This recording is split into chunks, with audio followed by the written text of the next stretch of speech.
Learning never stops on Roombr, even without an internet connection. In this video, we're diving into Roombr's offline and guest user mode and its incredible features. First, make sure you've downloaded the Roombr desktop app on your Windows or Mac system. Offline mode is exclusively available on the desktop app. Roombr's offline mode enables you to access your Roombr account even when you're offline, ensuring uninterrupted teaching and learning. In offline mode, you can do so much. You can start and record physical class sessions, access recorded, edited, and guest user videos, edit your recorded sessions, play the recorded files, and even use the whiteboard.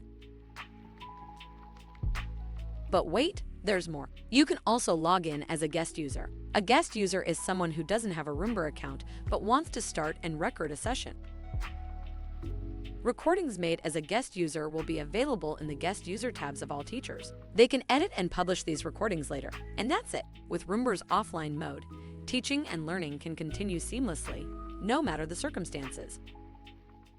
Roombr.